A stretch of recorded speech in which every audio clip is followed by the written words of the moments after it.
소득과 관계없이 누구나 똑같이 혜택을 받는 보편적 복지, 특히 현금성 복지가 크게 늘고 있습니다. 우리나라 복지 수준이 아직 낮은 만큼 더 확대돼야 한다는 목소리도 있지만 보다 절실한 사람에게 쓰는 게 낫지 않겠냐는 시각도 있습니다. 이선학 기자가 보도합니다. 저출산이 심각한 사회 문제로 대두되면서 몇 년 사이 무상보육 예산이 크게 늘었습니다.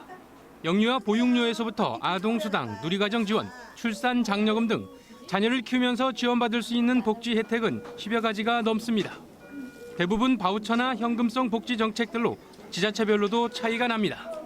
저출산 관련해서 정부 차원에서 그 보편적 복지로 영유아에 대한 그 복지 혜택이 많이 늘어나고 있는 건 사실입니다.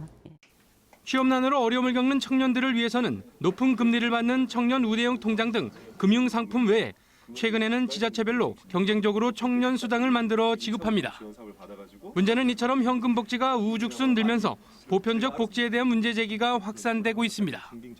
아동 수당이나 무상 교육의 경우 고소득자도 혜택을 받을 수 있고 일자리 안정 자금의 경우 사업주와 그 배우자, 퇴사자 등 부적격자가 17만 명이나 혜택을 받는 도덕적 해이도 문제입니다. 극빈층이나 실질적인 위기 가정에 대한 지원을 더 강화하는 게 맞지 않냐는 목소리가 나오는 이유입니다. 전문가들은 우리나라 복지비 지출은 GDP의 10% 수준으로 OECD 평균 20%대에 못 미치는 만큼 아직도 부족하다고 말합니다.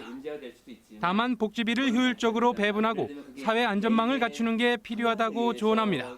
사회보장정보원 같은 기존에 있는 시스템을 좀 더 확대하는 방향으로의 질관리 시스템이 있지 않는 한 어렵다라는 거. 그리고 두 번째로는 현금을 확대할 때 과연 중앙의 집권에서 중앙에 뿌려주는 돈의 매칭해서 하는 방향으로 현금을 확대하는 것 상당히 지양해야 되겠죠.